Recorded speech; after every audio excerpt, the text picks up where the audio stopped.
pour les crédits de cette mission. Je vous remercie de votre attention. Merci, cher collègue. La parole est à Madame Nathalie Delattre pour le groupe RDSE et pour 6 minutes.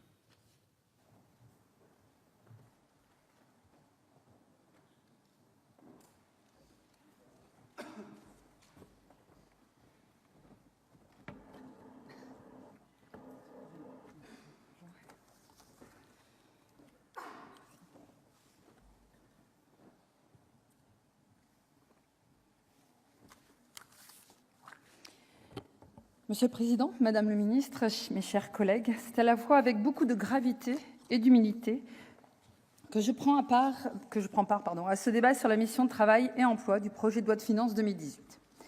Un débat qui place immédiatement le gouvernement face à ses responsabilités et ses engagements de campagne.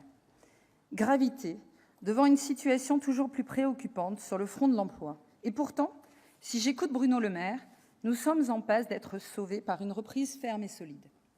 Si la reprise est là, elle me semble néanmoins fort timide et ne permet pas en tout état de cause d'améliorer durablement, à elle seule, la situation de l'emploi. Nous savons qu'en dessous d'1,5% de croissance, le rebond automatique et providentiel attendu en matière d'emploi n'a pas lieu. C'est donc à la structure du marché qu'il faut que nous nous attaquions. En cela, je trouve la philosophie du gouvernement intéressante. Favoriser la prise d'initiative, libérer les énergies pour créer les emplois de demain et, en même temps, protéger les plus faibles dans des périodes dévastatrices sur le plan personnel. Nous le savons parce que nous l'avons subi ou parce que d'être proches ou des concitoyens que nous accompagnons le vivent, c'est toujours un drame que de perdre son emploi. Je me souviens d'ailleurs du déplacement d'Emmanuel Macron en campagne sur le site de l'entreprise Whirlpool à Amiens. Il a assumé un discours bien éloigné de la simplification outrancière, de la réduction de la pensée et de la politique spectacle. Oui, il nous faut accompagner l'individu en tant qu'être humain et non en tant que numéro. Et j'insiste sur ce point, vers une formation ou vers une reconversion au plus près du terrain, au plus près des bassins d'emploi, au plus près des forces vives de nos territoires et donc des entreprises. Il nous faut être acteurs de cette grande mutation. Il nous faut remettre le travail au cœur de notre société. Si nous restons de simples spectateurs, alors la France demeurera un pays sous perfusion. Il nous faut avoir un temps d'avance sur les métiers et sur l'entreprise de demain, un temps d'avance sur l'accompagnement des jeunes et un temps d'avance dans la prise en charge des personnes en reconversion. Votre premier budget, Madame la Ministre, trace une perspective autour de laquelle sera articulé ce quinquennat. Si je salue un point positif et pas des moindres dans votre façon de travailler avec les syndicats, qui nous fait ainsi entrer dans une forme de dialogue social qui répond aux enjeux du XXe siècle, je suis en revanche plus sceptique sur les méthodes vis-à-vis des acteurs de l'emploi.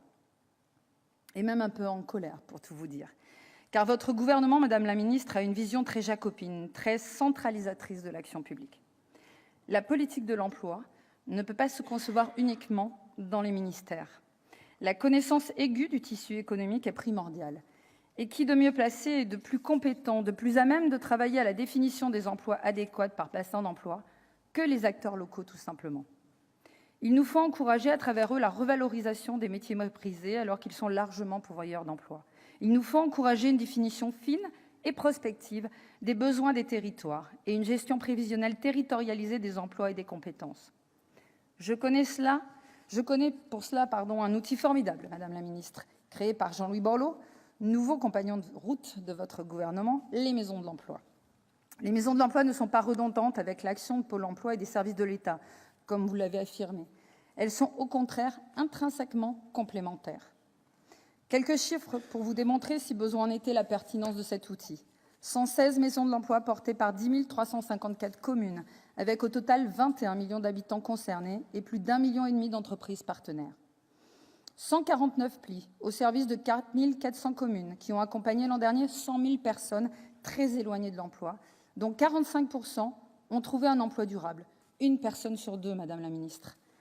436 facilitateurs de la clause d'insertion, pour la plupart formés par le réseau Alliance Ville Emploi, que je félicite ici pour son travail de fond, et qui ont développé plus de 11 millions d'heures d'insertion en 2016, soit 30 000 personnes recrutées, dont 72% l'ont été dans un emploi durable au bout de 24 mois.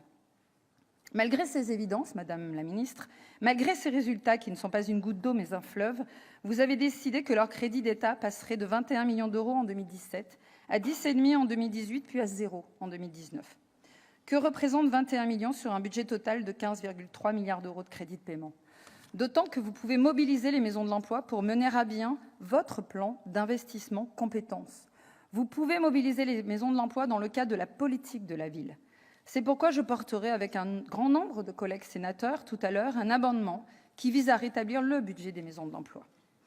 Madame la ministre, vous êtes à la tête d'un noble ministère, le ministère du Travail, créé en 1906 par le gouvernement radical de Clemenceau.